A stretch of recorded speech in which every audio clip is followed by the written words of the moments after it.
This is a 2014 Polaris RZR that we've owned for 3 years, and we're just selling it now. We always sort of thought, because we'd had no experience with one or didn't know anyone that had one, so we thought, right, well, we'll keep it for 3 years and regardless and sell it. We're actually going to get another one anyway, so in hindsight I would have been quite happy to hang on to this one. They've been a really good machine. There's just a couple of things that, if you're considering buying one, there's a couple of modifications that I would suggest to anyone. If you want to get maximum life out of it, I would suggest doing these modifications early to get the most out of the machine. Firstly, if this is the carburetted model, so I think this was the last before they went to fuel injection. Now I'm just showing you down in the carburetor there. See that spring? That spring there, that's where the choke cable comes out to the side of the carburetor, and the cable actuates the choke. Now that spring forces the choke closed. So when we're up here and we pull the choke on to start it, it still stays on, which is good. But when we push it off with that spring there, it actually forces the choke off. So before I put the spring there, the choke was getting stuck on, and the thing ran terribly, and it carboned up the engine and so forth. So I would definitely suggest doing that immediately. I just used a spring that we had laying about. You don't have to get too fancy with the size. As you can see, that one's probably a bit big for the job, but it's done the job perfectly. Second is, in here you've got this is your filter access port, so there's your air filter there. There's also an engine breather there, which in this box contains just a piece of felt. Now we noticed that in dusty conditions, this is you know, driving across a ploughed paddock, and it's very dry here in southeastern Australia. So yeah, dusty conditions, that the dust was getting past the felt. So what we've done is just add this piece of hose here is the one that goes down to the engine, and this one here is the intake. Now originally it was just the plastic spigot just drawing air from there.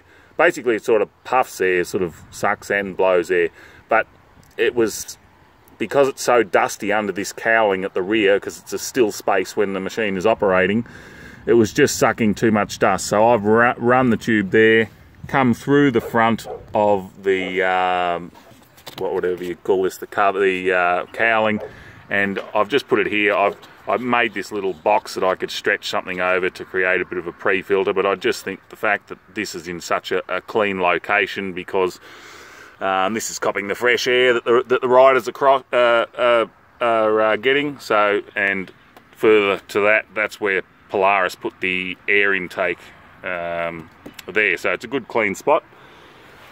Another thing for dust and also mud too is the intake for the transmission is here. So it draws in on the right side of the vehicle, blows out on the left. Now the air intake was drawing, goes to about there, and so naturally all the dust comes off the wheel, and mud and water and so forth in wet weather is going to go into your transmission. So very quickly you could sort of see that was going to be a problem. So we just got some of this hose. I'm not sure what the diameter is, but it's just whatever it is, it just slips straight on. I just had to cut a hole in the top of the cowling there, cable tied it to there, and it works perfectly. So yeah, the dust, it was, you know, quite bad. So if they came in from the dusty paddock, drove up the road where there's not much dust, and then stopped here, when they take off again and give it acceleration, the dust would pour out of here like smoke out of a diesel engine sort of thing. So it was getting into the transmission. So if you want it to last, I would definitely recommend doing that modification. The other one down here, now this one here is the engine cooling air intake. So on the end of the crank is just a plastic impeller type thing that just draws air, plastic fan, draws air through there. So basically you want to make sure that this is clean. But what I've found is that even though this may look clean, if you remove this by taking off the screw on the top here, there's one on the bottom underneath it and one around the far side there. And what can happen is that a plug can form, a plug of mud and grass, especially in wet conditions, and that what will happen is that plug will restrict and eventually block the airflow to the engine. So and that's the cooling part of the airflow, not the intake part of the airflow. So you can see this plastic cowling here goes up around the engine, blowing cold air around the cooling fins of the engine to keep it cool. So with that blocking, we had it overheat, and with that the rings lost tension and the thing started to use oil.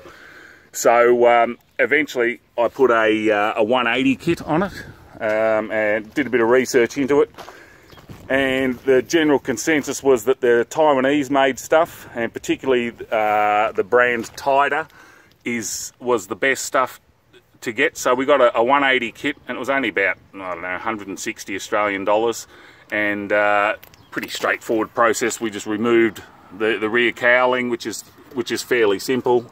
Motor's very easy to work on, and yeah, it came with a cylinder, piston, gudgeon, rings, full gasket kit, and very simple to swap over. Didn't have to cut or modify anything.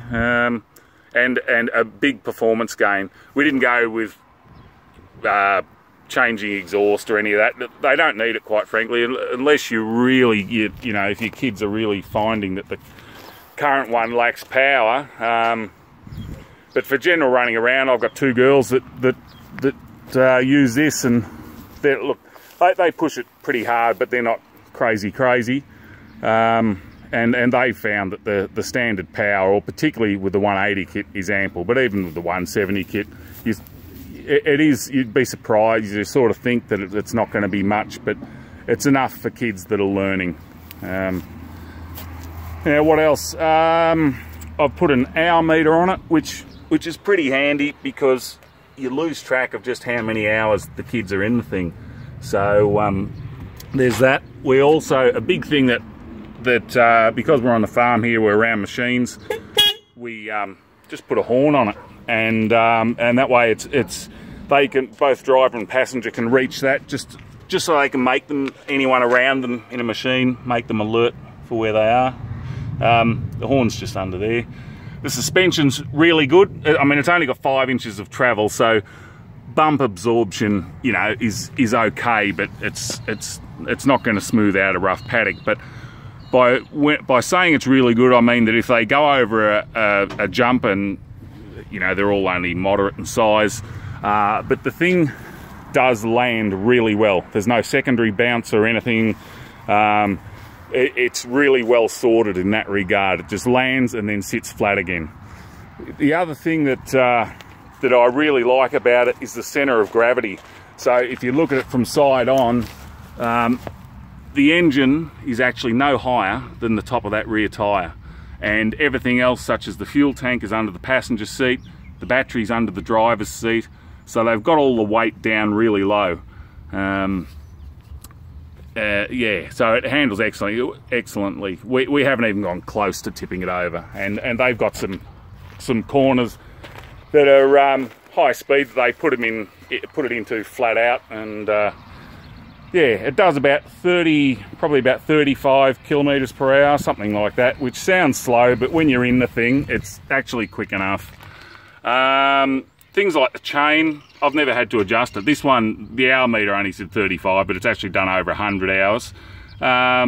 Never had to adjust the chain. I've only just adjusted the handbrake for the first time.